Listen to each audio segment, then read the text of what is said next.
From the moment the American Republic was born, it stood as a defiance against monarchy, tyranny, and the concentrated grip of power that had ruled much of the world for millennia.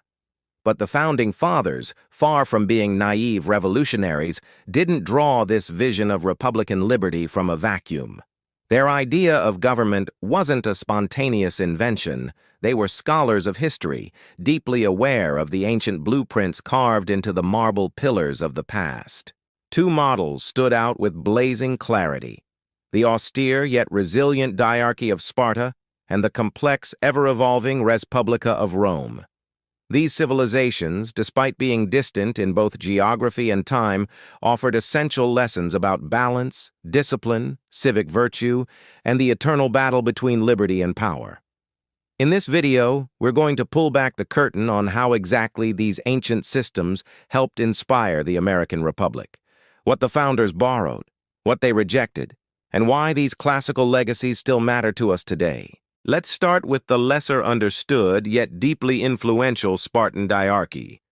Sparta, a small but mighty city-state in ancient Greece, was unique for its system of two hereditary kings who ruled simultaneously. Unlike the autocratic rulers of other civilizations, these kings were subject to oversight, especially by the powerful ephors, magistrates elected annually by the citizenry. The Spartan system wasn't democratic by modern standards, but it embodied a deep suspicion of unchecked power. The dual kingship ensured that no single man could dominate, and the ephors served as a bulwark against tyranny. For the American founders, particularly those like James Madison and Alexander Hamilton, this notion of dividing executive authority resonated profoundly. While America wouldn't adopt two presidents, the idea of checks and balances and the division of power between the executive, legislative, and judicial branches carried the same spirit. Just as the Spartan kings were curbed by institutions, the American president would be bound by a constitution and scrutinized by Congress and the courts. But Sparta offered more than just structural inspiration.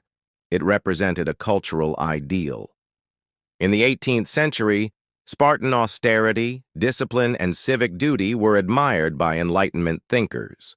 The notion that the citizen must sacrifice for the good of the state rang loudly in the ears of men like George Washington, who stepped down from power after 2 terms, echoing the idea that leadership was service, not entitlement.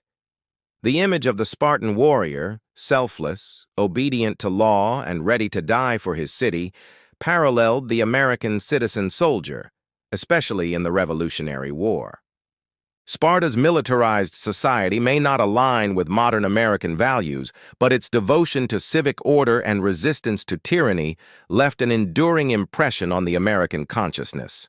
And yet, it was the Roman Republic that truly captivated the minds of the founders.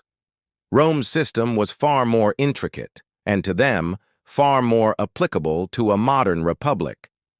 With its Senate, consuls, assemblies, and the sacred cursus honorum, the latter of public offices, Rome presented a case study in balancing ambition, honor, and civic responsibility.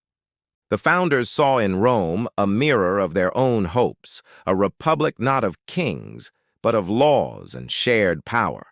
They admired Cincinnatus, the Roman farmer who took up temporary dictatorship to save the republic, and then willingly relinquished power to return to his plow. Washington, again, would follow this example, setting the tone for the presidency not as a throne, but a temporary station. But Rome also served as a warning. The degeneration from republic to empire was well documented. The founders were acutely aware of how mob rule, corruption, and the loss of virtue led to Caesar crossing the Rubicon and the republic dying in darkness. Federalist papers, especially those penned by Madison and Hamilton, often allude to Roman examples. They stressed the need for a mixed government, one that could resist both the chaos of the masses and the tyranny of the few. The American Constitution, with its bicameral legislature, Senate and House, its separation of powers, and its electoral system, can be seen as a deliberate safeguard against the same decay that felled Rome. Before we dive deeper, If you're fascinated by how the ancient world shaped the very foundation of our republic, and you want more high-quality, no-nonsense history told the way it deserves, make sure to subscribe to the channel. We bring you the real roots, the hard truths, and the stories they won't teach you in modern classrooms. Hit that subscribe button and join a community that values tradition, discipline, and the power of knowing where we come from. Now, let's get back to the foundations of freedom. Continuing our journey, let's talk about the concept of virtus in Rome and its echo in American ideals. Virtus in Latin meant more than just virtue. It was a complex blend of courage, duty, and masculinity, tied directly to one's role in preserving the republic. The Romans believed that no republic could stand without virtuous citizens. John Adams wrote something hauntingly similar. Our Constitution was made only for a moral and religious people. It is wholly inadequate to the government of any other. This wasn't a throwaway line. It was a direct channeling of the Roman understanding that liberty is not the license to do whatever one wants, but the duty to do what is right, even when it costs. This is also where the American rejection of monarchy finds its deepest roots. Both Sparta and Rome, despite having kings or consuls, were wary of centralized, lifelong rule. The founders, steeped in classical literature, feared the seductive pull of empire. Jefferson wrote extensively on the dangers of standing armies and unchecked executive power, often invoking the downfall of Rome. Even the architecture of Washington, D.C., with its domes, columns, and Republican grandeur, was a deliberate tribute to the classical world, a daily reminder to lawmakers of the republics they were meant to emulate and protect. There is also a psychological layer here often overlooked. The ancient republics believed in rites of passage, public shame, and glory as social tools. Young Spartans endured the agoge, a brutal system of training meant to forge not just soldiers, but citizens. Romans marked the transition from youth to manhood with ceremonies that emphasized responsibility. Compare that to the founders' America. Young men were expected to learn rhetoric, history, and moral philosophy before entering public life. This wasn't by accident. The Republic wasn't just a political system. It was a culture of responsibility, self-restraint, and earned honor.